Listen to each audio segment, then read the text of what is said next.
we're talking about encryption an awful lot these days, or that we're talking about how these terrorists in Belgium are communicating, or we're talking about the Apple versus FBI fight. And, Peter, you've been covering the Apple FBI thing, and we all support privacy, but certainly we all also support intelligence on counter-terrorism efforts. How do we gather intelligence on terror networks if we can't access the communications of people we know are affiliated with jihadi groups? Well, everything in a country that is an open country like ours involves trade-offs. If we were East Germany of the 1960s, we'd have a microphone in every home. We'd have everyone watching everyone else. There'd be cameras everywhere. We'd have as close to a 100% surveillance police state as it would be possible to do. And if new technologies, in East Germany's case, photocopiers and word processors emerge, we'd get rid of them so that no one could have any privacy, and we would have as close to 100% view of life as the government could get. But we don't live there, and I don't think we want to live there. And so there are always going to be trade-offs in an open society, and there are always going to have to be tolerance for things that we don't like. We have shades on our windows. We lower our voices. We say things to our spouses that we don't want our friends to hear, and vice versa. Privacy is very important in an open society, even if you lean out of the political sphere. If you start talking about having a marketplace of ideas, then privacy becomes absolutely essential, which is why it was written into the Constitution. So unless you want a police state akin to what we saw in some of the communist countries in the darkest times of the Cold War, you're not going to have a perfect system. You're going to have to allow the vast, I don't even know, 99 point how many 9% of us to have privacy, with the understanding that something might happen. Now, I want to quickly pile on top of that no one has made the claim that anything that's happened recently terrorism-wise has happened because of encryption. In other words, that if only something had been unencrypted, or then there wouldn't have been Paris or Brussels or San Bernardino. Nobody's, even the most ardent people inside NSA and FBI have not made that case. Terrorists have used cell-based, not cell phone, but cell-based. I tell you something, you tell Josh something. In that way, if one of us gets caught, they can only trace the link back one or two steps. I mean, that's the way these things work. You work within ethnic groups, you work within religious groups, whatever. The surveillance stuff presumes that the bad guys are going to do all their planning using electronic means, which is false. It presumes that the rest of us don't deserve any privacy on the off chance that A, a terrorist will use encryption, B, the government can't already break that encryption somehow, and C, that is the only sliver that stands between us and some form of Armageddon. And I would argue that those things it's going to be a pretty rare set of circumstances. Look, I want to go back to the idea of torture real quick, because, once upon a time, I was trying to get a scholarship, and we had this committee that interviewed me, and the question was, you're in a wartime situation, you have an enemy prisoner, if you torture him, you might be able to save your own soldiers' lives, what would you do? Now, in that kind of innocent time, the answer was you don't torture, that it's wrong. The things that go wrong after you do it far outweigh any benefit you might, emphasizing the word might. And that's the same thing with encryption. If we allow the government to know everything there is to know about us, the damage that will cause will far, far outweigh whatever possible good we think we might wring from that.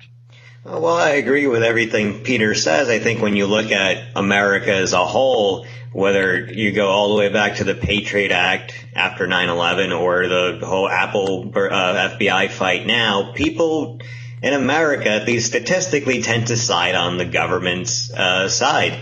I think a lot of people are willing to give up privacy for this feigned notion of security. Josh, do you think that privacy can win out when most people don't even realize that they're, pushing to get rid of it?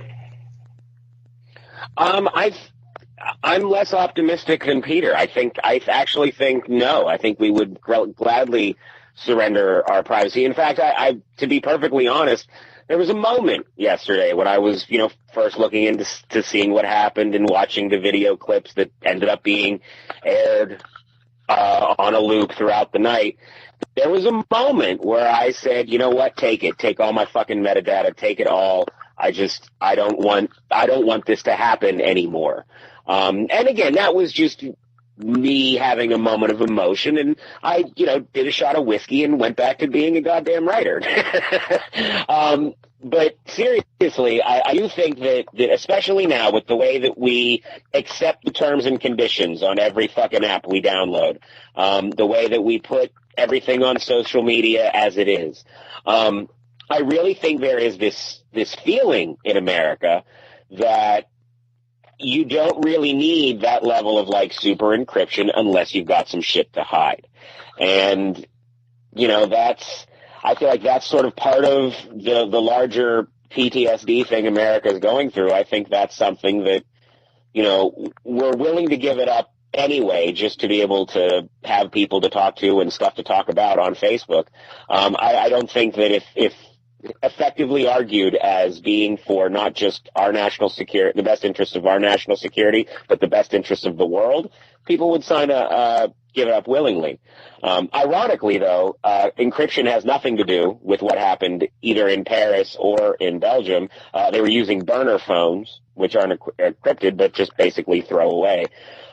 Which that might be one of those things, actually, the metadata might have been good for.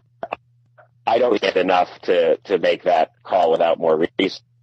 But I definitely know that encryption really isn't the problem or the solution. That's not what we should be talking about. I do believe that this is one of those times where, law enforcement is like, all right, we've got them. They're scared now. We can get this that we wouldn't be able to get, 6 months before when, people are, the encryption stuff people are worried about are like pictures of their dicks and stuff like that. So, I like Josh's remark about, at the moment he saw those things and he said, I'll give it all away. I don't want, take everything, take all my privacy, if this stuff would stop.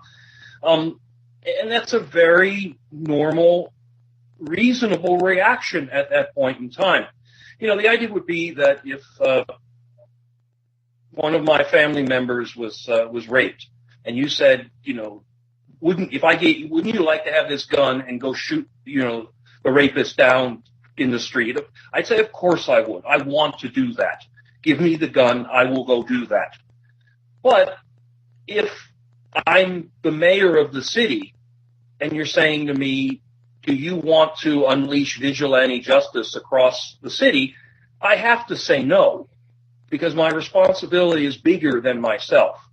And so when people are saying, well, I'm going to throw away my privacy, well, good for you. Take the shades down. Stop, using passwords on your computer. Whatever. Put it all out there. Set up a 24-hour webcam in your bedroom. Whatever, go crazy. But that's up to you. Don't give mine away. And don't give away the future privacy of people, because that's what happens. When you open these doors, they don't close again. When you give government your information, you don't know where it goes. We do know, for example, that the NSA spying, which was pushed through after 9/11, supposedly to go after terrorists, was being shared over a long period of time under the table with the DEA. We now know it's being shared overtly with the FBI. We also know that this information exists. It's the internet. It's like the internet. It's forever. Oh, and Peter, don't forget that they found that people were looking up exes and looking up, spying on old girlfriends and rivals and stuff. It was being abused almost immediately.